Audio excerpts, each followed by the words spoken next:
Welcome in, Dween Nation. This is your host, Justin Paez, alongside Genoa Agudelo. Genoa, how you doing today?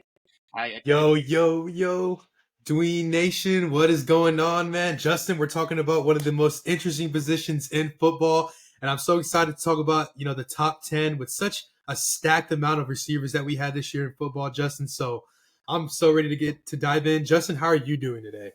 I'm doing so good. I've been itching to get back on the mic and talk with you. Big episodes. Last week we had two. We had the running backs episode, and then we had our first mock draft.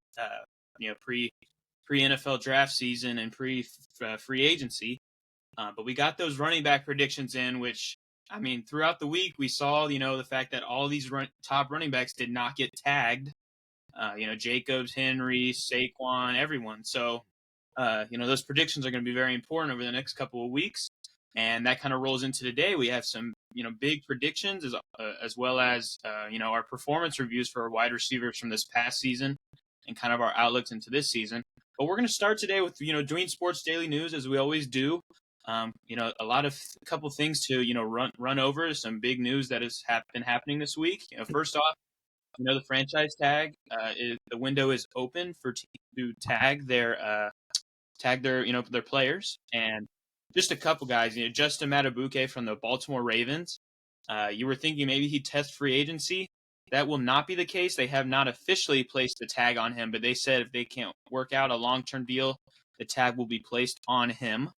Another guy we just saw, Josh Allen, the edge rusher from the Jaguars, same situation. If they can't get a long-term deal, he's going to be tagged, so he's not going anywhere. And then a guy that we did see get tagged, L'Jarius Sneed from the Kansas City Chiefs, the cornerback, but in kind of a twist, which I'd like us to dig into a little bit with some of these Chiefs moves. You can tell they're trying to re-sign Chris Jones on a big deal, and they've actually given L'Jarius Sneed permission to seek a trade, which is kind of a quick switch of directions. We thought that they probably want to keep maybe both, but maybe they can't with money. What do you think what they should do, and maybe who could trade for L'Jarius Sneed? Well, Justin, with that Kansas City defense that just won the Super Bowl and how they kind of dominated the last two games of the postseason, if I'm Kansas City, I'm going to do my best to, keep those two defensive players. I know you mentioned Chris Jones, but I'm going to do my best to keep L'Jarius Sneed. I mean, he played just phenomenal this year. I mean, not just in the postseason, he was just good all year. And what a great pick he was a couple years back for the Chiefs. And it's going to be tough to keep Chris Jones. I know it's better said than done. But if I'm the Chiefs, I'm doing everything I can, to keep, that kind of bunch that was there to help me win the Super Bowl. So, the Chiefs have to do everything they can. I don't think it's a huge loss if they're not able to bring him back, just because I feel like the Chiefs now are that like a defensive team that's going to be so great for years to come. And so, hopefully the Chiefs can bring him back because that defense was very fun to watch.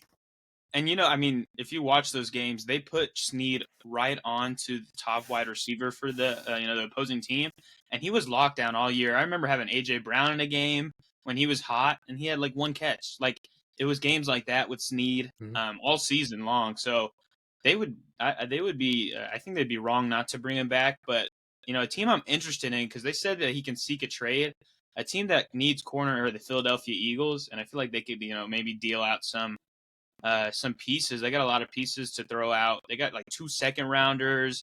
They got things to maybe use to bring Sneed in because he's going to get paid. He deserves to get paid, and if the Chiefs aren't willing to do so, because I understand Chris Jones is a priority guy to bring back. He is the biggest game changer, even though Sneed played really well last year. But yeah, Sneed might be a guy that's not in Kansas City, which would hurt the secondary a bit. But in other news, for the Chiefs trying to save some money, they cut Marquez Valdez-Scantling this past week, saving $12 million, which, I mean, good riddance. He was never the piece that, I mean, not that many people thought he would be a good piece in Kansas City. Do you think that maybe opens up a draft day selection for the Chiefs or maybe more for Rashee Rice? What do you think? Absolutely. There's many things that can happen, Justin. I feel like maybe, like I mentioned in other episodes, I feel like Patrick Mahomes kind of wants to revamp that receiving core. You do have Rashee Rice, you do have Travis Kelce, but you need more. And I feel like definitely with the Chiefs. Marquez Valdez-Scantling was good at some points, but he was never really great. He did make some pretty big catches in the past, the last two games of the postseason, but throughout the regular season, there's just one catch that he could have had against the Eagles, Justin, in that Monday night thriller, where he could not capitalize and get big time catch for the Chiefs to convert. So I feel like the Chiefs definitely have many different options. I do think they're going to go through the draft. They're going to probably spend most of their money on their defense. So I feel like for Patrick Mahomes, they're just going to draft a couple weapons as they did last year with Rashee Rice, which was a home run. And so the Chiefs definitely have an interesting offseason when it comes to their offense, even though they just won the Super Bowl. But hey, Justin, that's the beauty of football, and so it's going to be a pretty interesting offseason for the Chiefs. Yeah, I think it, a lot of what the Chiefs moves are gonna do. I think we're gonna really get a good tell over the next couple of weeks if they're able to bring back Chris Jones, which will take a lot of money off of their hands, because he's going to command a lot, and he probably will become the highest paid player at his position. Oh yeah. So with those Chiefs moves, another move that maybe is a little interesting is the Jets are allowing Zach Wilson to seek a trade, which I guess I feel like was kind of known, or maybe thought would happen, and so it happens. I don't know if he's going to have many takers for his services. Do you think there's a landing spot that maybe could be interesting, or is he just a backup and we need to leave it at that? I think he's just going to be a backup and leaving it at that. I think a team that just right off the top of my head that can go for is maybe Cincinnati, maybe like a 5th or 6th round pick. Just because, there's been many years where Joe Burrow has been out. And I feel like maybe they might need a solid backup, even though they do have Jake Browning. Maybe a Minnesota, Justin. What if, Kirk Cousins doesn't return? Maybe they might, like I said, another 5th or 6th round, something very cheap because Zach Wilson isn't a hot commodity here. So I don't know. There's many different teams where he can just be a solid backup, but I'm not breaking the bank here for Zach Wilson. Definitely not. I mean, I don't know what it's kind of his market to get dealed, maybe like a 6th or 7th rounder at the Yeah. highest. But I think we've had enough of Zach Wilson watching him on the football field. We can take a year off. Hopefully, he can sit behind somebody that's good. Or Yeah. I mean, I don't. Anyway, but yeah. So those are a couple moves that have been very interesting. Another one that I think has caused a lot of not controversy, but just maybe some just extra thought. Dan Campbell was being interviewed at the Detroit Lions at the Combine, which we'll talk about in a second. He said that Jameson Williams will be pushing for a full-time role heading into next season. But a lot of people are thinking that's kind of silly because this guy was the 12th overall pick 2 years ago. Why wouldn't he be a full-time starter? I know he had, the injury going into his rookie year, and then he had the gambling suspension head into this past year. Do you think I want to get your gauge on what his ceiling could be and maybe what his floor could be heading into 2024? Josh Reynolds is a free agent, so yeah. What are your thoughts? I like him a solid wide receiver too. I'm not putting him over like a T. Higgins or like a Jalen Waddle. But maybe out of all the receivers, as far as fantasy, maybe a top 30 fantasy wide receiver. Kind of like that one year where Godwin kind of broke out, Justin, where he was kind of that receiver that was, climbing up the depth charts as the years went by. So I do like Jameson Williams to have a bit of a breakout year. I love my Bama players. And I do think the past 2 years did hold him back, like you mentioned, the injury and the suspension. So I feel like this year, he'll have a full offseason to get ready. Like I said, the Lions, they have a lot of momentum, going into this next season. So I do believe that, Jameson Williams will be a solid wide receiver too going into next year. Yeah, I mean, those are pretty solid projections for him. I think he will have a breakout year as well. He's in an offense that he's gonna. I mean, we saw him get handoffs, and now he'll be in Yeah. on more plays to get some catches. And then if Reynolds is out of town, I think he's set up to be right there as the receiver too on the Lions. So definitely top 30, maybe top 35. We're being a little bit more Yeah. realistic, but I agree. I think he's definitely poised for a career season, which he needs because if he doesn't play well this year, they might be looking in a different direction with their future at that position. But yeah, last thing to dive into before we get into our performance reviews and free agency predictions is the combine has started, y'all. It's actually on. Today, it's just Thursday. We'll be posting this later tonight or maybe into the morning. But it's all weekend. So we had the D linemen and the linebackers on today, the 29th lead day, and then on the first we're going to get the cornerbacks and the secondary and the tight ends, and then maybe the most intrigue on Saturday we got the quarterbacks, receivers, and running backs, and then O linemen are on Sunday. So I mean, take a watch. I mean, I'm already looking at some of the things because it's going on as we speak. Chop Robinson, the edge rusher from Penn State, he just ran a 4.49, which is crazy fast. Peyton Wilson, the linebacker, he's been going through injuries through his time at NC State and in college, but he just ran a 4.4. So I mean, stay tuned to it. We'll continue to talk about it because it's going to be it's a big thing for the draft over the next month, and it'll change a lot of people's views on a lot of players, even though the top guys are not performing in it, like Jaden Daniels and Drake May, Caleb Williams, Marvin Harrison, and Malik Neighbors are kind of the stars that are not going to be a part of the on-field testing. They'll play at their pro days. So pretty big stuff at the combine. Do you have any like top players you're kind of looking at in the combine who maybe could stand out?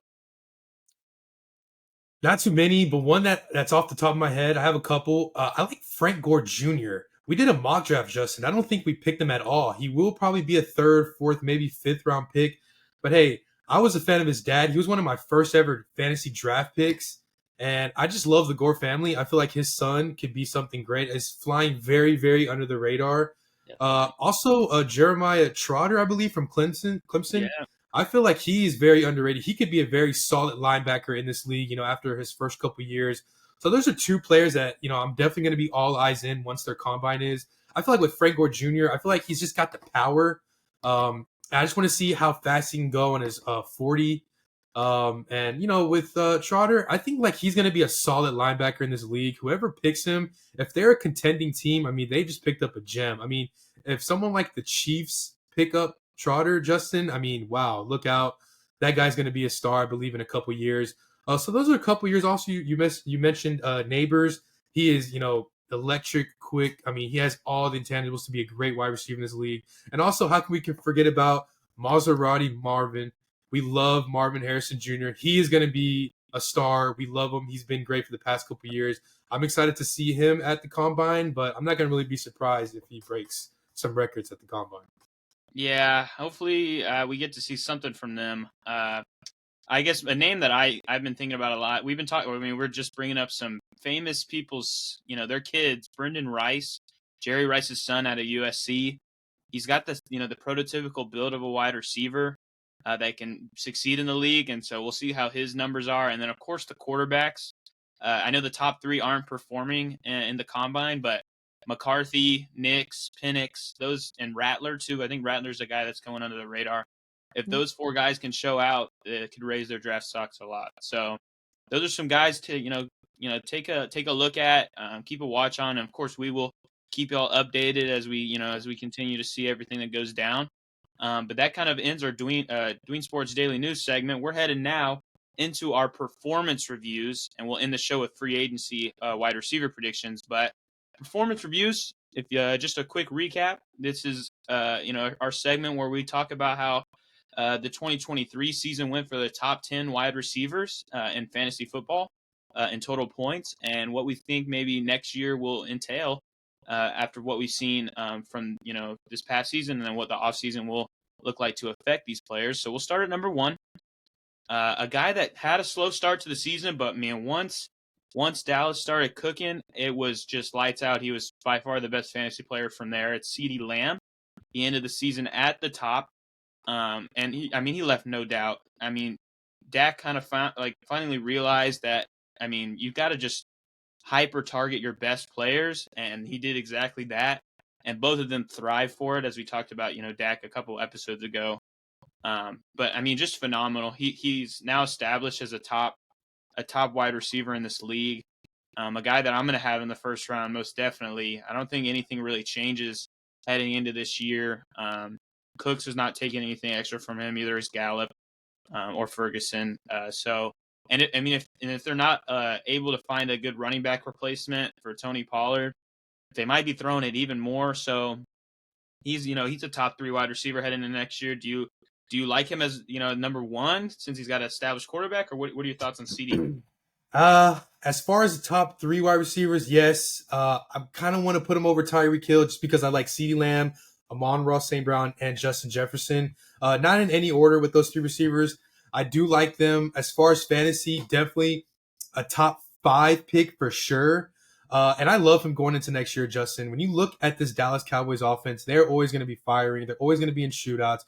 They're sometimes going to be playing from behind, and they're in that tough division. So I love the potential workload going into next year for CeeDee Lamb. This guy's a baller. He just does him. He doesn't really talk much. He doesn't really, do anything on the field where it's, he's have any drama to him. So I love CeeDee Lamb going into next year. And like you mentioned, there's no one on this offense that can really overtake him as far as workloads. Yes, we love Brandon Cooks. Yes, we love Gallup. And I even believe if they still had Amari Cooper, Justin, I feel like CeeDee Lamb would already be the number one over him. Yeah. He's going to have another fantastic season. If he's healthy, he's going to repeat the same numbers that he had this year. And one thing that I loved about CeeDee Lamb this year, he was kind of playing catch up to Tyreek Hill, who was taken off, most of the year, Justin. And, he absolutely just took off the last, I would say, 8 games of the season. He did have that stinker in Buffalo, which the whole Cowboys offense did. But, after that, Justin, he won a lot of fantasy leagues. Having that monster game, Week 17 against the Lions. He had a 92-yard touchdown catch and run, Justin, which was beautiful. We love CeeDee Lamb going in next year. And if he's picked number 1 or number 2 overall in fantasy drafts next year, I would not raise an eyebrow at all. This guy's a stud. He's going to hit his prime. And we're not surprised. He was a star at the University of Oklahoma. And, definitely love CeeDee Lamb. I feel like right now, as far as fantasy rankings go, he's definitely, 1 or 2 with Justin Jefferson. And I'm only putting him over Tyreek Hill right now is because of the age. That's the only, reason why I have CeeDee Lamb up in that range. Yeah, and another thing maybe to point out is that CeeDee's looking for a contract extension soon to get break the bank and get his first big contract deal. So the production is going to continue to keep up. And I mean, we don't always pick best quarterback to kind of put with the wide receiver, but if you look at the top 3 guys, Tyreek has Tua, who is we've seen kind of fall off in tough situations, and then we don't even know if Kirk Cousins is going to be in Minnesota. So I'd argue that CD is the wide receiver 1, and that's what he ended with in 2023. Now moving on to number 2, a guy we were just mentioning, Mr. the fastest guy on the planet, Tyreek Hill, the cheetah. He gets in at number 2. As most of us saw, he had a just phenomenal, like just about 3/4 of the season. Then he had that that injury that kind of derailed everything. But he was headed for the 2,000. He was headed to break the wide receiving record, and it didn't happen. But he still had just a phenomenal season. Anybody that doubted that was sorely mistaken. Anybody that picked Bijan Robinson over him was sorely mistaken. And so Tyreek is set up though for another great year. Tua, as much as I'm not a big fan of him, Tyreek can play with anybody. Do you kind of have the same feel of Tyreek with his age? You think he's set up still for another big season? Yeah, absolutely. I feel like with these wide receivers that just happen, fantasy football, it changes every 2 to 3 years. So I feel like this past season was like the first year out of the 2 to 3 years as far as like rankings with wide receivers. So I do love Tyreek Hill. If I had to make a ranking, I'm going to put him at 4 just because I love the potential of CeeDee Lamb, who's younger, Amon-Ra St. Brown, who's younger and in a faster offense. Let's see, Justin Jefferson or maybe even Puka. So it's a little neck and neck. I'm going to put Tyreek Hill at 4. I do think he's going to be a great receiver going into next year. When you look at Tua, though, it's a slight question mark. But like you mentioned, he can play with any quarterback. I think he played a playoff game with like Skylar Thompson in Buffalo and still had a pretty decent game. So I love Tyreek Hill, just 201 yards short of 2,000 yards, Justin. Could you imagine if he just played those 2 games? He probably would have popped off. But, with the Dolphins, you just got to question, their, how are they going to, are they going to get over the barrier and finally win some playoff games, be a dominant team in the AFC? But no matter what it is, Tua is going to be there. As long as his partner Jalen Waddle's there, they're going to be a pretty good offense. And I love Tyreek Hill going into next year. Yeah, I mean, I think until I see maybe like too many injuries pile up for him or some sort of slowdown, I'm not jumping off the train anytime soon. So Tyreek, yeah, for sure. I have him right up there as him and CD and as we mentioned Jefferson and this next guy who ended as the wide receiver 3, kind of the label of consistency, Amon-Ra St. Brown of the Detroit Lions. He's been phenomenal. He didn't have, I mean, he was just kind of very very consistent, a guy that you would never lose your game for, your weeks in fantasy. And then and sprinkled in there, he had like week winning performances. So he's got it all around. It's a guy you can count on really, and he's in a great offense, great scheme. Ben Johnson is still around. They have a great O line, and I mean, clearly the one wide receiver there. I mean, the number 2 wide receiver is who we were talking about earlier, probably Jameson Williams. We haven't seen command a high target share. And I know they're dedicated to the run a lot, but we love Amon-Ra St. Brown. It sounds like you love him a lot too, maybe over a guy like Tyreek. So is it because of that consistency, or do you want to bank on a guy that's going to score a lot more, or a guy that can get you a solid 20? Well, one thing about the Detroit Lions, Justin, is they're very aggressive, led by Dan Campbell here, and they're always going to win every game. It doesn't matter if they're down 20, they're down 2, or they're down 3. They're going to do everything they can to go out there and win football games and perform at a high level. I mean, Amon-Ra St. Brown, since entering the league, he was never a guy that we all looked at. Of course, Amon-Ra himself can name like the first, 5 or 7 or 8 receivers or 10 or something like that was drafted before him. And so we never, looked at Amon-Ra as this guy. But now after, three seasons now under his belt, he is considered now a top 5 wide receiver, Justin. And you know what? In fantasy drafts, I don't think he slips past the 3rd pick. I would be so surprised because even in that dynamic offense with 2 great running backs, a stud tight end, this guy was able to have 10 touchdowns on the year, 3rd in receiving yards, and have 119 catches, which was 2nd in the league. It's crazy, but hey, just like the Cowboys though, Justin, this Lions offense is going to sometimes be playing from behind. You know how great Jared Goff is at home. And so there's going to be times where there's going to be situations where maybe the Lions are down, and definitely Jared Goff is going to go to his main man, Amon-Ra St. Brown. And having Sam Laporta there creates a lot of mismatches for a certain defense. But, Amon-Ra St. Brown, he is a PPR machine. I mean, this guy is going to have a great season going into next year, and the Lions are going to be so much fun to watch.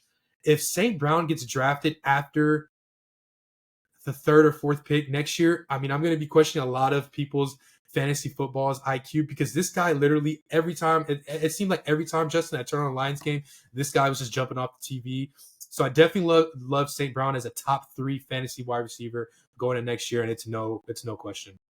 Yeah, I think that the level of consistency that he brings, and we know we've talked about, it's kind of a rule in fantasy, is you kind of want to pick a guy in the first round that won't lose you something. You don't want to pick a guy that has a lot of risk, and he's probably the guy that has the least amount of risk in fantasy heading into next year. So I like him a lot as well. A guy that here we have here at 4 is a guy that came on fast onto the football scene. He was a rookie breaking records. Puka Nacua out of the Los Angeles Rams. What a season he had. He's now to me, he's their wide receiver 1, as much as Cooper Kupp had that historic season, 3 or 4 years ago. But Puka's now arrived on the scene. I don't know if I'll have him at wide receiver 4 like he ended in 2023. I think Kupp will be around for the full season. Obviously, Kupp wasn't around for the first, I believe, 4 or 5 weeks. And so Puka, he had it all to himself. And then Kupp showed up, and he did slow down a bit, but then it picked back up as the Rams kind of made that playoff push. But I like him a lot. He's a guy that I don't know if I'm going to dive into him in the first 2 rounds. I'm still kind of on the team of like I'm getting Jamar Chase, I'm getting Jefferson, I'm getting probably AJ Brown, but that might be the line right there. But yeah, what are your thoughts on Puka heading into next year? Where would you draft him? Oh, man. First off, I love Puka Nacua. He's slowly starting to become one of my favorite players in the league, personally, behind like guys like CJ Stroud and Jamar Chase. I mean, Puka's just so much fun to watch this year. I mean, I heard nothing about him, honestly, going into last year's draft. And then even like once week one came, he had that big week one game in Seattle. And then as the weeks went on, you're like, wait, this guy's actually a stud here. I love Puka Nacua going to next year. You did mention Cooper Kupp is probably going to have a full healthy season, which to me is not much of a problem. This guy's drive is unbelievable. I love Puka. His name is pretty fun to say, Puka. There's going to be many different fantasy league team names, Justin, after Puka. There's going to be a lot of those. I do agree with you, though. I don't think, he's a wide receiver 4 or 5 right now. Guys like you mentioned, Jamar and A.J. Brown. I do have, if I had to put Puka somewhere as far as rankings, I would put him around the 6 to 8 ranking. As far as fantasy, I think a lot of people are going to take kind of overdraft for him and probably take him in the second round. His teammate Kyron Williams might be in that criteria as well. For me, if Puka's there in the third or fourth, obviously it's a steal. But people will overdraft and probably even get him like as far as like the early second round. I don't see him going first, but the way he ended last year, I mean, someone actually might, Justin. I wouldn't be surprised in one of our leagues, someone takes him like right at the end of the first or right smack beginning or middle of the second. Personally, for me, I'd take him third or fourth round. But man, this guy's so much fun to watch. I'm so excited for next football season. And one of the reasons why, Justin, is Puka Nacua because, if it wasn't for CJ Stroud, he'd be hands down rookie of the year. But looking at his stats, he did only have 6 touchdowns, but hey, 105 catches is pretty impressive. 4th in receiving yards in the league under Tyreek, CD, and Amon Ra. So if you look at Puka, he's definitely a top 6 to 8 wide receiver overall as well as fantasy. Yeah, I mean, and looking at the Rams, man, like kudos to them. In the 5th round, this past year they got Puka, they get a little Pookie, and then the year before that they got Kyron, and so they really set themselves up in the draft. And with Puka, I mean, he's set up to be there. I mean, he's a trade for in dynasty. I think Cup's careers, probably on its downturn maybe over the next few years, and so Puka is going to become kind of like a franchise guy. I think. Maybe not this year, but next year he could be the wide receiver 1 overall. I could see it.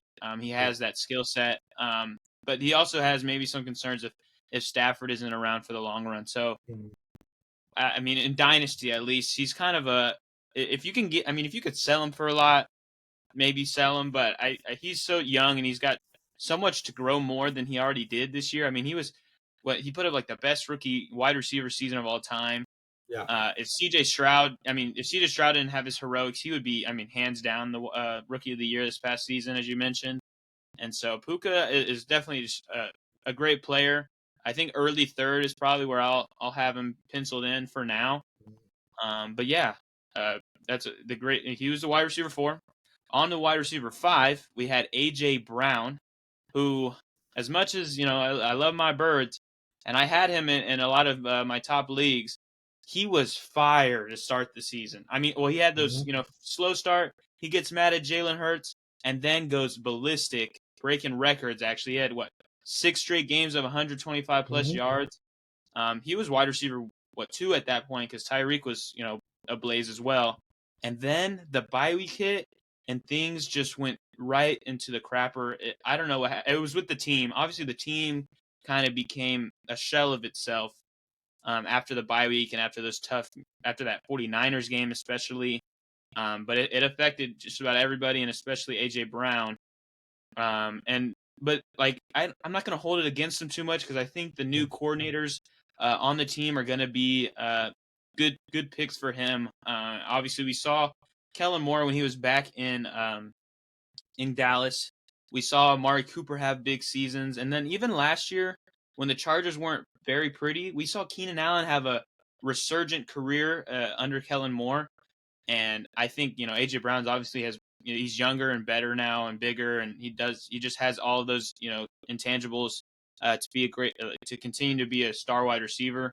And even though I think they're going to get another wide receiver this coming season to help the duo, A.J. Brown to me is right around this level as well. I just mentioned kind of in that Puka tier. And so, yeah, what do you think about A.J.? Do you think Devonta has a chance to, usurp him or what? What do you think? Not yet. I think Devontae Smith is about a year or 2 from really popping off. Not saying Devonta Smith won't get 1,000 yards, maybe 5 or 6 touchdowns. But with AJ Brown, you mentioned, when Kellen Moore was in Dallas, there was big time games from both Amari Cooper and CeeDee Lamb. One game that I can remember when Kellen Moore was in Dallas, Justin, was the week 1 when Tampa Bay opened up the year. They just won the Super Bowl, and it was a major shootout in Tampa. I think it was Dak's year, first year back from that, horrendous ankle surgery. And so there was a massive shootout where I believe Amari Cooper had a great game, and I feel like CeeDee Lamb did have a great game too. And you mentioned last year what Kellen Moore was able to do when Keenan Allen and Mike Williams were healthy. They were putting up big time numbers too, Justin, until Mike Williams got hurt, and then Keenan Allen finished, the last couple games hurt as well. So I'm definitely a big believer in AJ Brown. I love his drive. Sometimes he does get into it with Jalen Hurts on the sidelines, but I feel like he's only just very competitive and wants to win. But anytime Jalen Hurts was able to give the ball to AJ Brown, he was able to make big time plays. And he was the wide receiver too up until the Eagles collapsed around week 13, 14. So I definitely love AJ Brown to have I wouldn't say bounce back year because AJ Brown was already balling, but more of like a just redemption year. And I feel like overall the Eagles are going to have a redemption year. Love AJ Brown, no complaints here. He had 1,400 yards, about 1,500, almost 1,500 yards, 7 touchdowns. I feel like it gets bumped up a little bit in 2024. You know me, I love Jalen Hurts, so I believe that AJ Brown's going to have a big part in doing with that. And so, they're going to probably add another receiver out of the draft or maybe free agency. It doesn't matter to me. The Eagles are in that competitive division where there's lots of shootouts, excuse me. So love AJ Brown going into next year. No concerns here, and go Birds. Yeah, I think one last thing on him is he's not as consistent as a guy like Amonra, but I think he's a guy that if you grab him in that second, maybe early third, late second, he's not gonna be a miss. I know the back half of the season, I think that's an anomaly for the Eagles. They're not gonna play anywhere similar to how they did to end their season. So AJ Brown's atop of the list. Kind of in that second or third tier of wide receivers, after the guys we mentioned earlier. All right, but on to wide receiver 6, a guy that was on the one of the worst teams in football, but still was able to put up some big games, especially a really big game against the Commanders early on in the year. DJ Moore. We saw him he got moved from the Panthers to Chicago before the draft in this past off season. And it was he's arguably his best quarterback he's had. He was still the number 1 wide receiver, but he finally got to have that more targets and kind of more touchdowns than he ever did. I think he had never passed 4 touchdowns in a year. This year he got 7 or 8.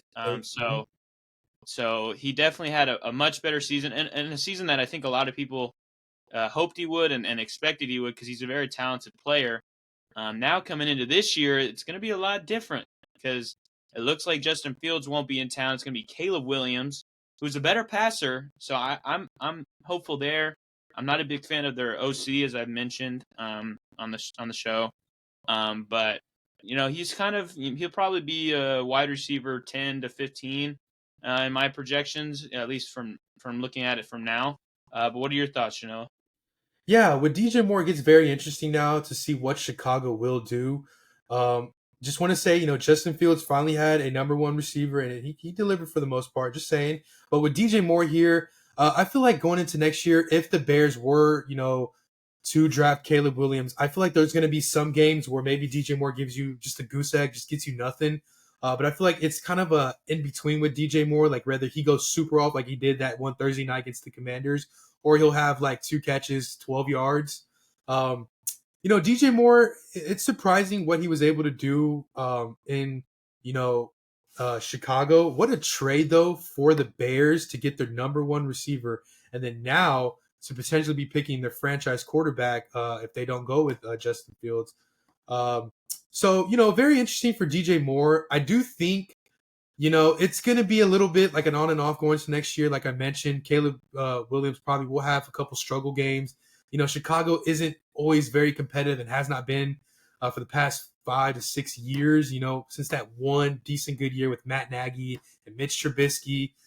So, I'm not, as far as fantasy, I'm not picking him. the first 3 rounds. If I have 2 good running backs and a good receiver, one, and DJ Moore's there in the 4th or 5th round, absolutely, I'll take him.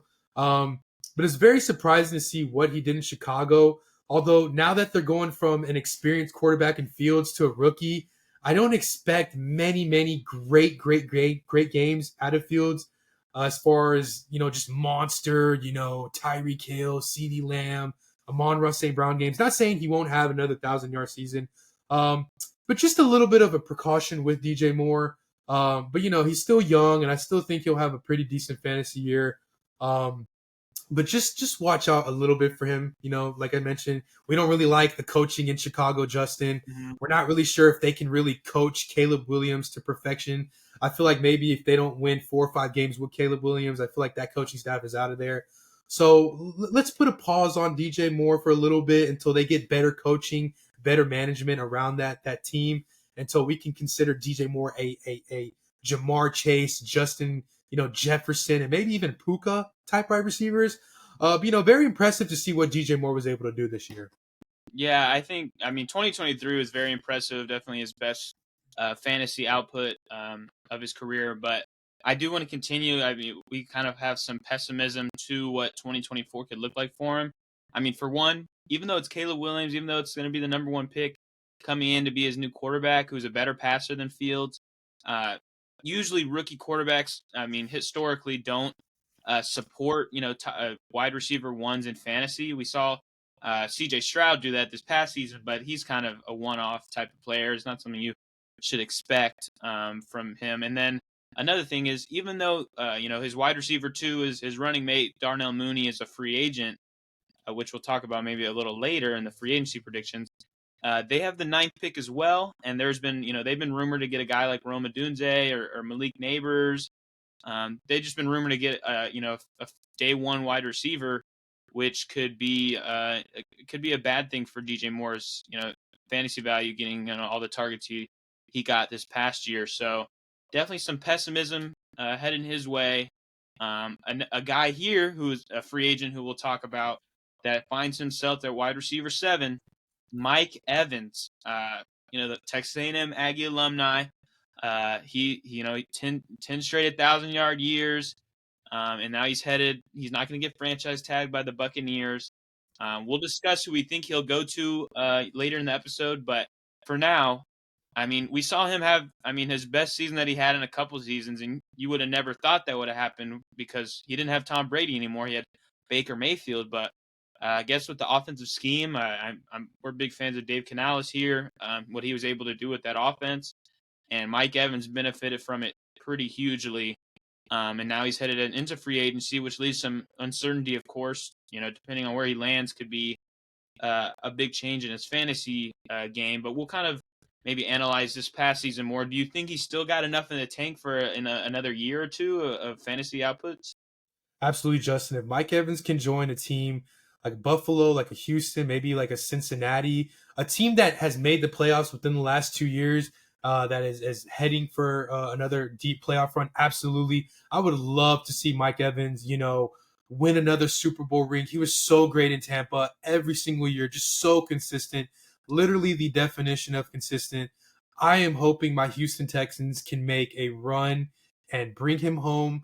He's a Texas guy. He grew up in Galveston, not too far from Houston. Went to your Texas A&M, Justin. And, with a lot of Johnny Manziel talk as of recent, Justin, he's been in a lot of interviews. That was such a fun duo to watch, Justin. I don't know if you remember that time, just about 10 years ago. Johnny football to Mike Evans was so much fun to watch.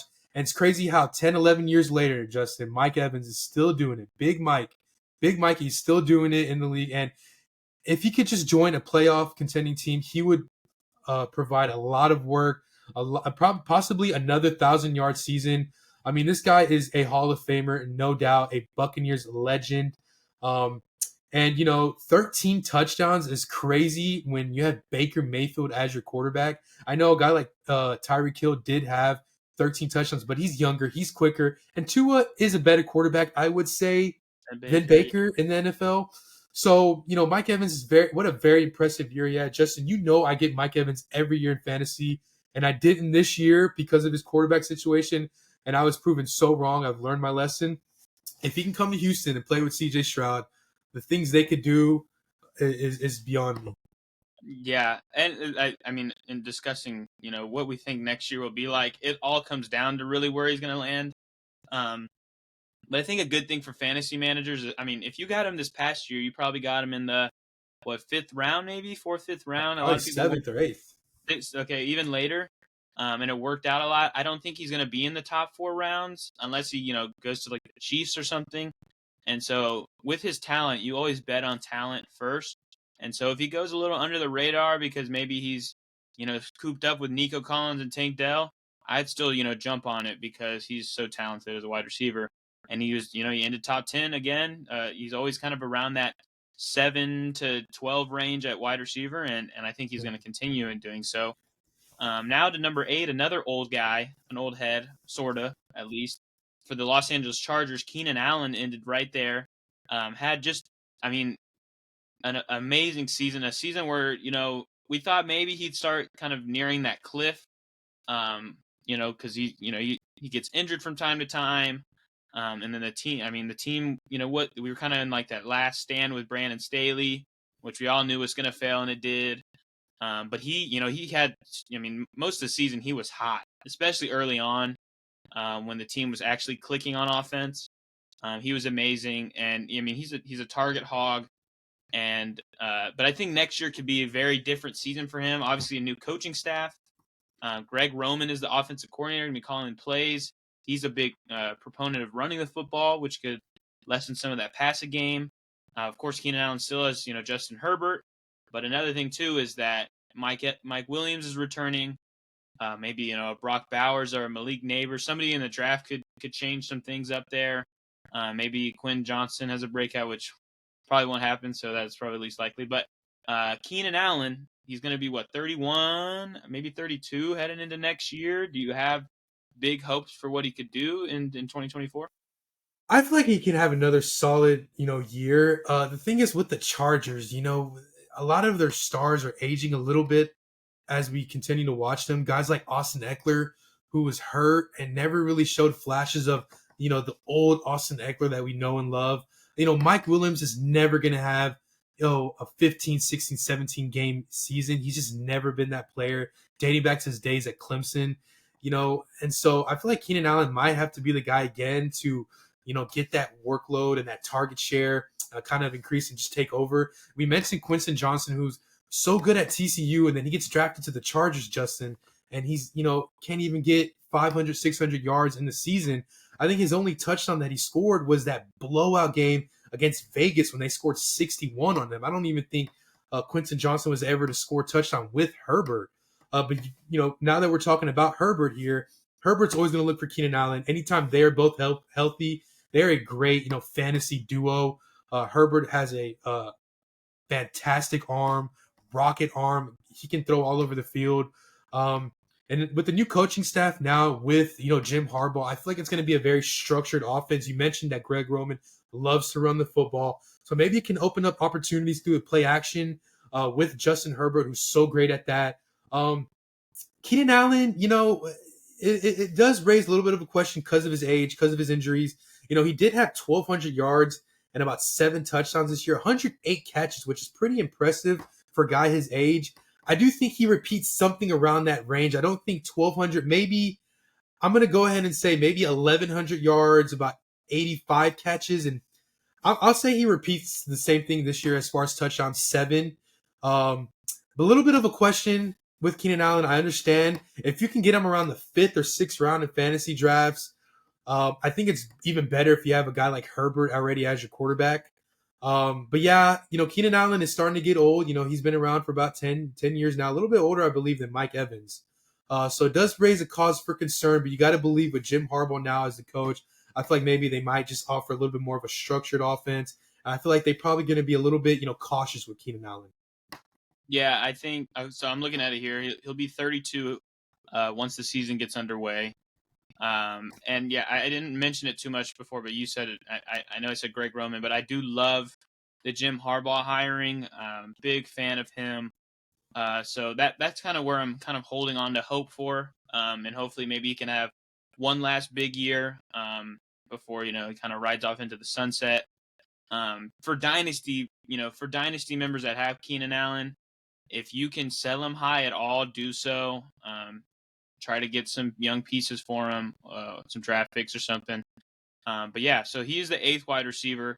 I see him maybe around wide receiver, 13 to 15 next year. But at 9, a guy that we saw most recently in the Super Bowl, Brandon Ayuk, kind of established himself as the wide receiver 1 in San Francisco.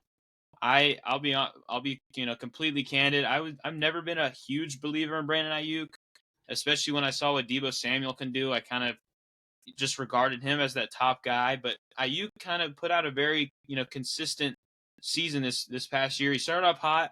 That Pittsburgh game was huge. Then he got hurt, and then he came back and had a huge game, and then it was kind of middle, and then he had another big game. It kind of was always kind of around the middle, but he showed off that he can be a wide receiver 1 for a team like the Niners. And so I think he's destined to kind of be around this range again too. You always can trust a guy that is on a great team like he is. But I think another thing is, if you're kind of weighing between a guy like Keenan Allen and a guy like Brandon Ayuk, I'm kind of leaning at a guy like Keenan Allen, even though his age is way higher than Brandon Ayuk is. But I always want to grab a piece of a guy on a team where I'm like, if he doesn't do good today, the team's losing today, kind of thing. Mm-hmm. And I think if Ayuk is not featured in a game, they could be just fine. I mean, they got Debo, they got Kittle, they got McCaffrey. So there's kind of room where Ayuk can fail, and that leaves me a little bit more out on him, especially if people are very in on him because he did have a very good season, a top 10 wide receiver season. So yeah, what are your thoughts on Ayuk and maybe the turmoil that's happened a little bit, or just what are your thoughts? Yeah, Justin, I'm not trying to let that stink from the Super Bowl, rotten my thoughts on Brandon Ayuk. Yes, he's their number 1 going forward. I feel like with a guy like Debo, it's really tough to ever tell when Debo's going to have a great game. Is he going to have a great game out of the backfield or receiving? Debo, there's been lots of times where I have not seen Debo have a wide receiver 1, game back-to-back consistently. So I love Ayuk. I do think the 49ers come to terms and bring him back.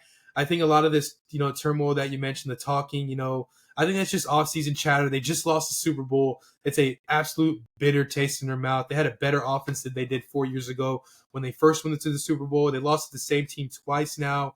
And so obviously there's going to be a lot of, chit-chat, and there's going to be a lot of negative, commentary and just back and forth, just terrible negative feedback. As far as IU going to next year, once again, I want to let that stink from the Super Bowl go away. Once I do believe the 49ers bring him back. I do think he is now their number 1 wide receiver. That's going to be the receiver that they go to. You mentioned that there's many mouths to feed, but, how are the 49ers going to be next year? Yes, they're going to be good, but what are they going to do different this year that gets them over the top, So, Ayuk, do I pick him in the 4th or 5th round? Yes. Okay, I won't pick him 3rd, obviously. I'd rather, honestly, Justin, I'd rather pick guys like Nico Collins, Keenan Allen, like you mentioned, maybe even like Michael Pittman Jr. Maybe I might pick him over Ayuk. Just the potential that Pittman could have with AR back. So Ayuk, like I said, I don't want to let my Super Bowl thoughts, overtake Ayuk here. I'm just kind of just down on the 49ers. I don't know why. I could be wrong on this. But, if Ayuk were to get traded, or if he doesn't, he's not back with the 49ers next year, I do like his ceiling. I do like where he could be. If he can go to a team like Minnesota or join Devontae Adams in Vegas, I'd love Ayuk, in that spot. As far as the 49ers, I do think he can be good and repeat the same numbers he had this year. With a guy like Brock Purdy throwing to him, I do think he has a pretty productive season. Yeah, and before we move to the wide receiver 10 on the year, I think I don't know why. I think maybe a lot of people I look at Ayuk and they don't see kind of the pizzazz of it, compared to when Debo had his huge season, or even guys up here like Puka and stuff like that. So I think maybe he falls to that 6th round where he could be a steal. Because I think he'll kind of put up similar numbers as he did in 2023 into this year. So I'm not a huge fan of just like the player, like kind of not super flashy, but if you're looking for a guy that can maybe be a consistent piece, Ayuk can do that, and he's on, arguably the best offense in football. So that's where we have Ayuk kind of looking at into 2024. And then the last guy, a guy that was part of a team that kind of took the league by storm, the Houston Texans. It's Nico Collins. He ends at wide receiver 10, to the happiness of us too, for sure. Kind of seeing, his first 2 seasons he played with Davis Mills and played with a carousel of coaches as well. And so we didn't get to see that shine. But now he gets, his quarterback. He gets a great offensive scheme, and he flourished, and now he's regarded as a top, wide receiver 1. But coming into next season, there's more lofty projections on the Texans. Tank Dell will be, returning, and we kind of expect, a wide receiver to join the fray, another one. So he could be up for less volume, but he's just a very effective receiver. And so I love him next year. I'm going to kind of maybe talk about Tank as well, because I love them both, even with an addition of whoever they bring in. So, yeah, what are your thoughts on Nico, who is the wide receiver 10, and then maybe Tank Dell as well?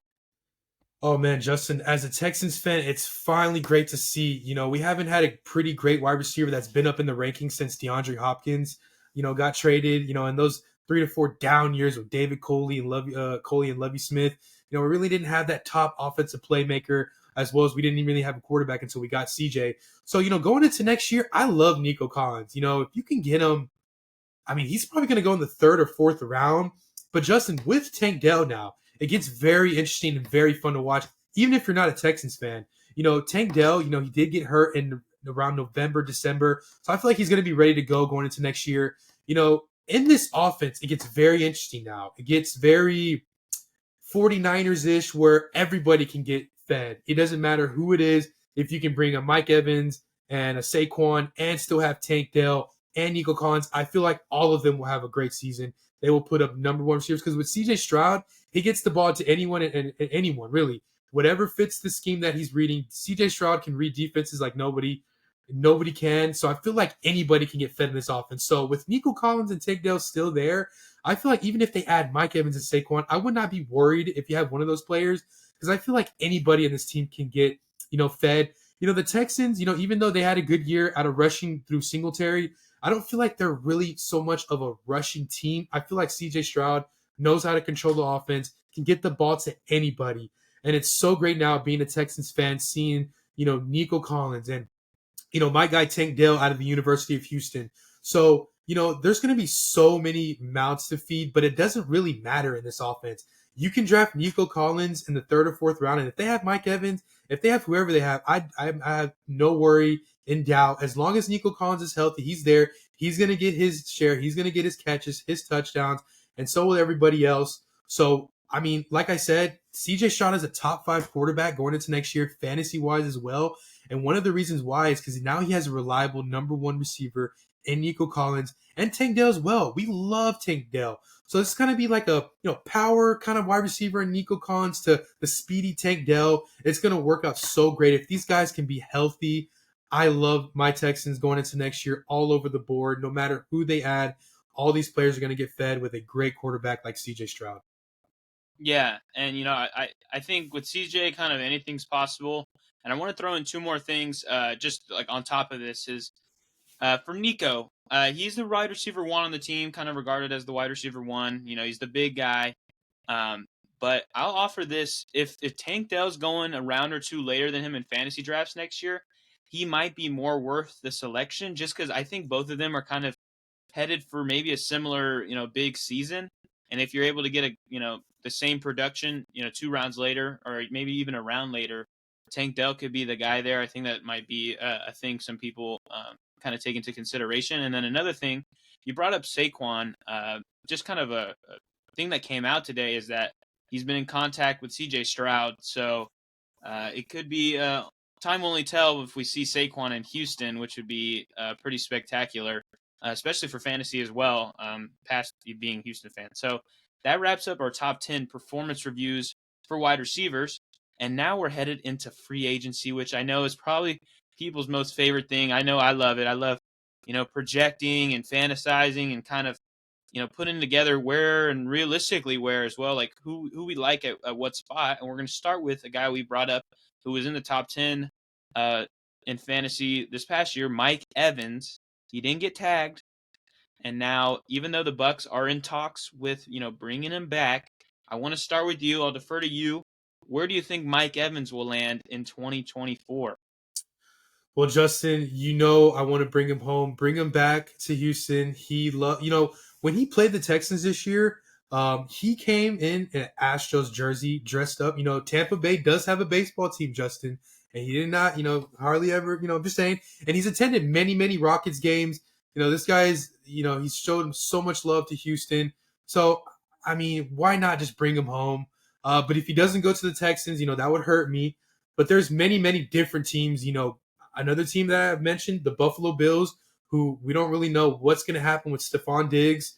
So if you bring a guy in like Mike Evans, maybe you can, another team that we're looking at, maybe a Jacksonville Jaguars, maybe if they can sneak that away from their division foe Texans, that would be pretty interesting. Looking on the NFC side of things, if it's not the Texans, what if he goes to Dallas? I don't know if they have the cap space for him. Another team, maybe, man, there's many other teams that could take him, but a lot of these teams are contending. If he goes to Arizona, that could be interesting. I'm not really sure if Mike Evans wants to go to a team who's not really serious about making the playoffs. Maybe a team like the New England Patriots that might be on the rise if they can pick a great quarterback. They have a pretty decent defense with Mayo there. Leading that defense for the past couple of years. So definitely, if not Houston, maybe Buffalo, maybe Baltimore. Maybe Dallas if they make the cap space for him, or maybe even Arizona, Justin. Yeah, I like those moves, or those ideas of where he could go. I don't know. In my mind, trying to put things together, I think it's Houston or back to Tampa. I don't see him. I mean, I heard actually a rumor about the Detroit Lions, which would be interesting. His team just got kicked out of the playoffs this past year by the Lions. By the Lions. So, but in my mind, it's Houston or it's Tampa. If Houston's able to, because I also we projected him to go to, Saquon to go to Houston. So if they're able to bring in two big name offensive pieces, I don't know if that's the direction they're looking at, because I know they're probably going to want to address the defense as well. So, but that's where I have him. If he doesn't come to Houston, doesn't come home, I think he stays in Tampa. And now moving to the second guy who I didn't bring up on purpose earlier when we were talking about the franchise tag. It's Michael Pittman Jr., where, he had a career season in Indianapolis with Gardner Minshew. And now it looks like, reports are saying that if the team doesn't find a long-term extension with him, they're going to franchise tag him, which kind of leaves a default answer for probably both of us is I think he'll be back in Indianapolis, which is great. I think with AR, he needs a top guy to throw to. And so I expect another good year from Michael Pittman. Do you feel the same way? Absolutely, Justin. The general manager of the Colts this week actually said that he expects him to be back on the roster. I see no reason for them not to. If they don't, keep Pittman there, franchise time, wherever it is, even sign him, it's like a big deal. I think that's just such a dumb move from the Colts, just because their division now, Justin, becomes very competitive. I mean, now Tennessee is the only team in that division that it doesn't have a much promising future, but we never know, with Callahan and Will Levis in their first year together. So, Jacksonville with Doug Peterson and Trevor Lawrence. We mentioned my Texans with CJ Stroud, who's a star. And, as much as I hate the Colts, they have their franchise quarterback too, Justin. We lost to them, I believe it was week 2 with AR. I don't think he finished the game, though, but he was responsible for putting a good amount of points on my Texans, kind of putting the game out of reach. So, AR, he's going to be great. He got hurt around October. So I do expect him to be fully, to go through the summer and training camp. So you're going to need your number one guy, and that's Pittman, no doubt. They don't really have that many, besides Jonathan Taylor and Zach Moss at the running back position. There isn't much, impressive playmakers. I did like Alec Pierce a couple years ago, and we're not really sure what the Colts are going to do as far as wide receivers. For some crazy reason, he does not end up in Indianapolis. I do love him in Baltimore. I feel like he fits that, gritty, rough, scheme that the Ravens run. I feel like he'd be perfect with Lamar Jackson. He'd complement, Zay Flowers and Mark Andrews and Isaiah Likely so well. I would love Pittman in Baltimore so much. That's kind of like a dream scenario for me, Justin. Um, and if that were to happen, if he were to go to Baltimore, I'd take Pittman in the 4th round in fantasy drafts. No question. If he stays in Indianapolis, probably the same range too, probably 4th or 5th, maybe even 6th round if he stays in Indianapolis. But hey, if you go to Baltimore, that's just a dream scenario for me as far as free agency predictions. I'd love Pittman in Baltimore, but I do think he stays in Indianapolis. I mean, that Baltimore dream, I will think maybe we can dream for it one more season because I think I don't know if they're going to get a long-term deal done with him, so he'll be franchise tagged, and we'll be having the same conversation next year. But yeah, I agree. Like what you said, the Colts would be kind of stupid not to bring him back because you want to set up AR for a good season. And if he has guys like Downs and Pierce and Kylan Granson to throw to, like it's not going to be as successful. So yeah, Pittman we think is going to stay at home. The next guy is Calvin Ridley, who a lot of people had a lot of hope for him last year. Starting with the Jaguars, he obviously he had great seasons in Atlanta. Then he was off for a year and a half, I believe, and now he had a solid season, very inconsistent in Jacksonville. So not a season that a lot of people hope for, but he's a free agent, right? Now the thing is that if the Jaguars if they give him an extension, they have to give the Falcons a second round pick. So it's pretty clear that they're not going to give him an extension right before free agency begins. Now there is a loophole to it. If they let him test free agency and then sign him there, they're allowed to do that. But they're allowing him to talk to other teams. And so I want to see your take. Give me like 1 or 2 teams that you think Calvin Ridley could land at. Jacksonville's an option as well. Okay, I mentioned this team already with Mike Evans, but I do like Buffalo. They need a lot of wide receiver help, Justin. I don't think they keep Gabe Davis. We don't really think Shakir is that guy. They don't really have a pretty good receiver. And I'm down on Stephon Diggs. I'm sorry. I just think they should just go their own ways. I think they should part ways with Diggs. I don't think, I'm not going to say Diggs is no longer a top 10 or 15 receiver. That's a little bit too far, but I just don't think he no longer fits in Buffalo. So if you can get Calvin Ridley to Buffalo, that would be really cool. Also, maybe a team like, maybe Baltimore, I've mentioned. There's a lot of different teams Calvin Ridley could fit in. I think they can get him on a friendly deal. I also like Calvin Ridley possibly in Cleveland or in Tennessee, Justin.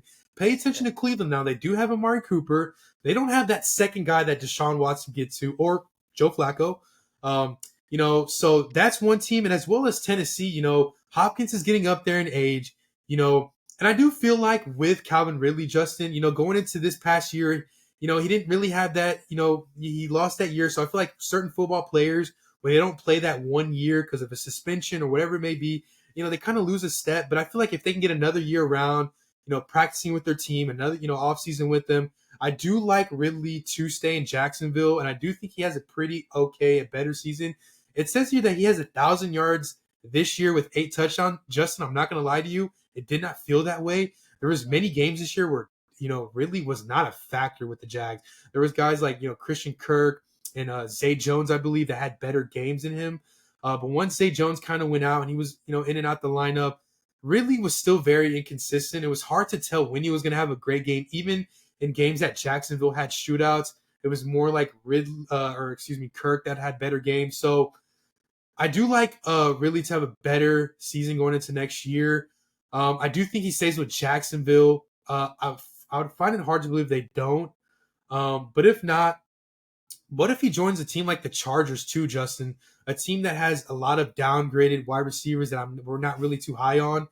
So if you can go to, LA with, Jim Harbaugh's new system and Herbert, who's a star quarterback, I believe some people might not, but I feel like Herbert is able to give the ball to anybody. And I feel like it'd be nice to see, Herbert to Calvin Ridley.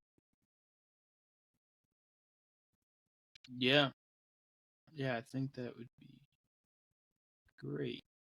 Sorry, I'm looking up something real quick. All right, yeah. So I'm kind of in that same boat as you. I think that he will return to Jacksonville. I don't know how big his market is. with teams that are interested, and I don't know if he's going to get much bigger dollars anywhere else. And I know that Trevor Lawrence has voiced that he just kind of wishes he had more time with Ridley, and that they could maybe gel if they have another offseason together. So I think he stays in Jacksonville. If I were to give one more team, I really like your Cleveland suggestion. They need a wide receiver too. But yeah, so that's kind of where I'll kind of key on more is staying in Jacksonville with Calvin Ridley. Next is Hollywood Brown from the Arizona Cardinals. I know in my head, when Kyler returned, I kind of had bigger hopes that he would end the season pretty hot, and that did not happen. He just didn't have a great season this past year. I know he didn't, have a lot to help him, to have that big season because they started the year with Dobbs, and even though Dobbs was kind of exciting at times, it wasn't great for Hollywood, and so I think he heads into an offseason where he's not going to be highly coveted, but he is going to find a new team. I think he's out of Arizona, and I think he goes to the Denver Broncos. Um, Sean Payton, I think that there's been rumors that they get rid of a guy like Cortland Sutton or Jerry Jeudy, one of the guys, but I know Sutton has a pretty good money tag where you could save some dollars if you get rid of him. So I think that they bring in another guy, probably for I don't know who their quarterback's going to be this year yet. Yeah. If they go for a veteran or if they go for a rookie, but regardless, they need another wide receiver to kind of help out there. And I think Hollywood kind of fits in that offense. I don't think it won't be super pretty if he joins Denver. I'm not going to be clamoring for him, but I think that's a fit where I think Denver's going to want to bring him in. And I don't think a lot of teams are going to be jumping at him because he hasn't been super impressive, in my opinion, throughout his career so far. But yeah, where do you think Hollywood could land? You know what? A team we haven't mentioned, Justin, the Jets. How about the Jets? They do have Garrett Wilson, who's pretty good, but I feel like Aaron Rodgers needs that number two guy. Like we mentioned in the mock draft, the Jets don't really have a good tight end, and so they're lacking a little bit as far as pass catchers. So how about Hollywood to be a deep threat for Aaron Rodgers? I like that. If not, I do love your Denver um, pick. However, we don't know who's going to be the quarterback. We don't even know if Denver's going to try to draft a quarterback. We don't know where Denver's going as far as quarterback. In fact, Justin, they might be, potentially the worst team if you think about it. They could be heading that direction. As I thought of the Buccaneers last year, I think the Denver Broncos might head that way. We do love, Sean Payton and his, fancy offense as he had in New Orleans. But in Denver, it's really tough to say what they're going to do. It was such a disappointing year. I mean, these past 2 years really with Denver. Um, I do like the Jets. I've mentioned the Titans already, and even, I think, I wouldn't rule out a Baltimore reunion for Hollywood. I don't think Lamar Jackson was ever ready to get rid of Hollywood. I do think they were so close in their couple years together. He was a part of Lamar's first MVP year. And I feel like, after they got rid of Hollywood out of Baltimore, I feel like, Lamar Jackson, those couple years, he was very disappointed. We mentioned, couple weeks ago going into the AFC Championship, Lamar Jackson was very, disappointed with the Ravens. There was a contract issues. There's a lot of uncertainty. And I feel like part of the reason was, Justin, was they got rid of Hollywood. And I feel like, that was Lamar's guy. And so, hey, I would not rule out a reunion in Baltimore. Baltimore needs a wide receiver so bad. I know they had Zay Flowers this year play really great as a rookie, but they need another guy if they're going to knock out the Chiefs. So I'm going to go ahead and say a Baltimore reunion, if not Denver or the Jets. I like the Jets one a lot. That's kind of interesting because we Mm-hmm. saw, Aaron Rodgers tries to bring all of his best friends to New York, and Lazard and Cobb were kind of the next guys there. They weren't good. They were really Yeah. actually bad. They were bad. Yeah. And then Mecole Hardman got shipped out, so they're kind of behind Garrett Wilson. They're kind of empty there. Now, I do want to let me plant something for you with this Broncos one. What would your thoughts be if they just say they don't get a rookie quarterback? They're not getting a rookie quarterback for whatever reason, and they trade for Mac Jones. You know what? I'm not ready to, say Mac Jones is a bust or anything. I do think he needs a fresh start. I don't think he stays in New England next year. Mac Jones, I'm not really ready to say he's a system quarterback, but it's kind of headed that way where he needs he's not ultra talented by himself. He doesn't really, pass the eye test, Justin. If you were to go to Denver, I did mention, Sean Payton is a pretty clever offensive coach. He's not Shanahan, he's not Andy Reid. I don't even think he's Dan Campbell.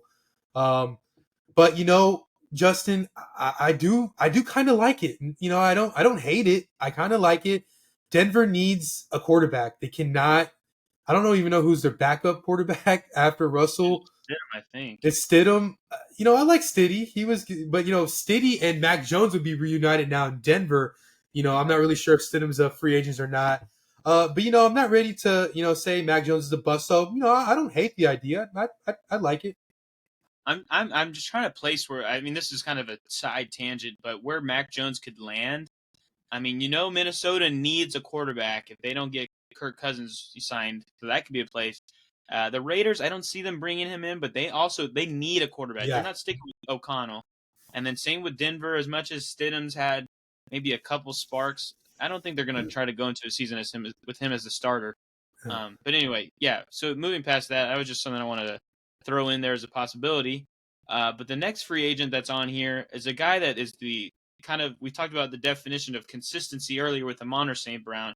This is the definition of inconsistency with Gabe Davis from Buffalo. He's a free agent. And it's kind of been seeming like him in Buffalo is not going to stick. That's what we've been hearing reports from. I'm going to throw in that the Titans might bring this guy in. They don't have a deep threat. Hopkins is kind of an intermediary guy. Same with Burks, maybe has a little bit of that. And then Kyle Phillips is a slot guy. So I think that Gabe Davis, as much as even if he joins just about any team, I'm not super thrilled unless it's like a team with a star quarterback. Like he had Josh Allen, and he was a top 36, top 40 wide receiver. And so if unless he joins Mahomes or something, which I don't think will happen, I kind of see him as a fit in Tennessee, where Will Levis likes to chuck it a lot. So yeah, what are your thoughts on Gabe Davis and where he could land? Justin, I love your Titans pick. I love it a lot. I think I might have to agree with you, but there's a lot of good teams. I feel like because Gabe Davis isn't like the hottest wide receiver out there in free agency. So I feel like a lot of teams could probably pay low and keep him. I feel like a team like the Dallas Cowboys actually, Justin, could pay a little bit low. We're not really sure what they're going to want to do with Gallup and Brandon Cooks. They're going to want to have someone to complement CeeDee Lamb. So if it's not Tennessee, if it's not Dallas, I do like a lot of teams, Justin. You did mention Patrick Mahomes, and how funny would it be? Gabe Davis is like, screw you, Bills Mafia. Let me go to Kansas City. I want to get over the hump. Dang it, I've been there so many years. I had that crazy game, a few years back in the divisional round, that thriller against Kansas City, where I had about 3 or 4 touchdowns, about 200 yards, and we weren't able to get to the AFC Championship. Screw that. I'm going to go to Kansas City. That's one team. Another team that we can look at, how about the Falcons, Justin? How about the Saints? I like that. Or even the Panthers, Justin, who might overpay a little bit for a wide receiver for Bryce Young. Even the Giants. Like I said, Gabe Davis, he won't really ask for too much money. I don't think teams are going to throw so much money at him. So I feel like there's a lot of different teams that can fit for him. So Carolina, Washington, Atlanta, maybe the Saints, maybe the Cowboys.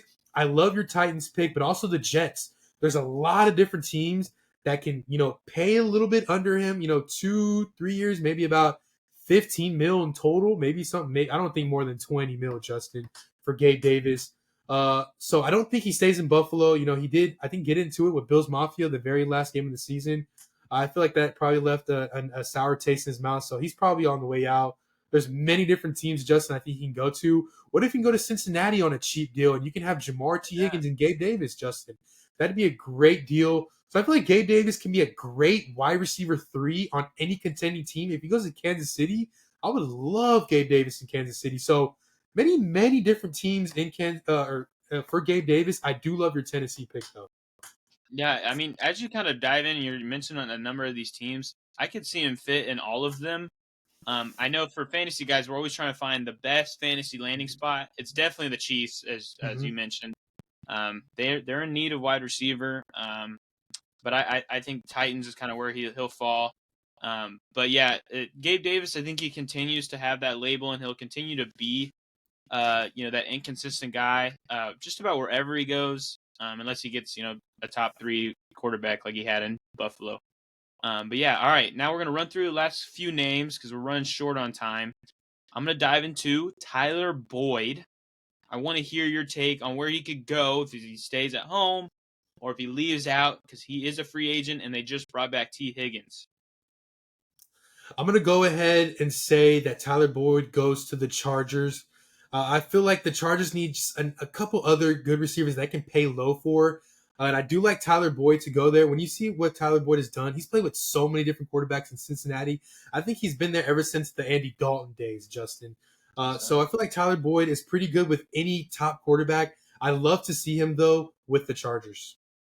That's a great idea there, especially if they, if they go, O-line in the first or Brock Bowers in the first, they still need that third wide receiver. Mm-hmm. And so, yeah, I like that. My projection is with the reasoning we mentioned earlier for Calvin Ridley. I said the Cleveland Browns as a landing spot for him because they need a wide receiver too. I mean, they got Amari on one side and they got Elijah Moore in the slot.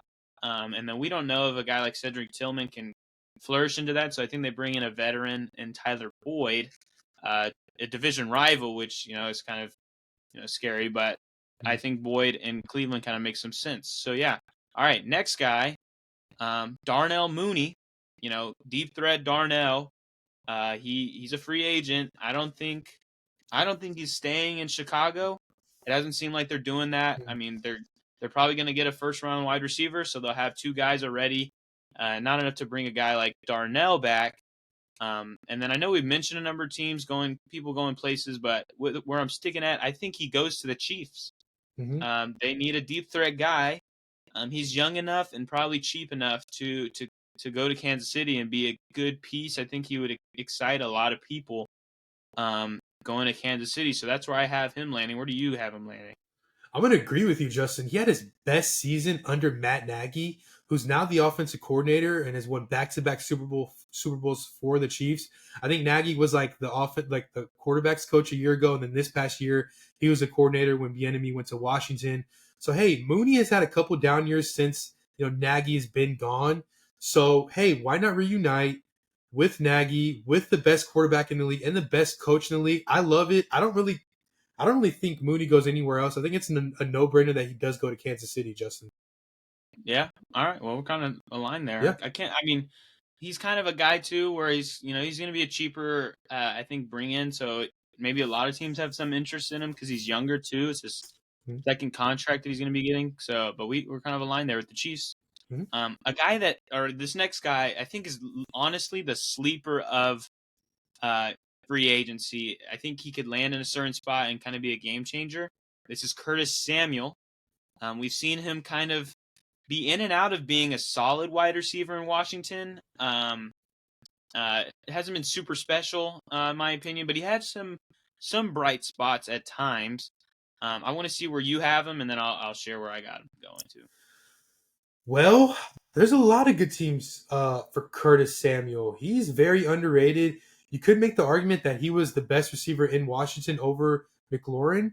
We do have Dotson who's on the upcome there, but if I had to pick, I'm going to say the Patriots. They need somebody. I feel like Samuel could be that gritty guy who's young, and whatever quarterback that the Patriots go with next year, I feel like he could be their top target. Wow, yeah, that's definitely an interesting spot to put him at.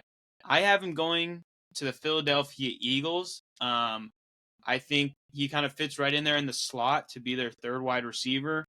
They've been throwing a bunch of just kind of fast but not very impressive talents in Olamide Zaccheaus, and then a kind of a washed-up Julio, and then Quez Watkins at times. But Samuel's still in his prime, I think, and I think that he could fit really well there. I don't think he'll be like a great fantasy player, but I think he'll help Jalen Hurts a lot. Mostly, I think that'll be the biggest benefactor of Samuel to Philadelphia. All right, and that comes to our last free agent that we're going to talk about today, a guy that used to be a legendary player, or at least for one season he broke the receiving receptions record. It's Michael Thomas. It's been a very long time since we've ever seen him do anything. Injuries plagued his entire career. Uh, and so, yeah, where do you have him landing? He is a free agent. Um, Mm. yeah. Yeah, I don't really know about Michael Thomas. I mean, I just remember like 3 years ago, he was the Justin Jefferson, Jamar Chase of our league. It's so sad to see his downfall.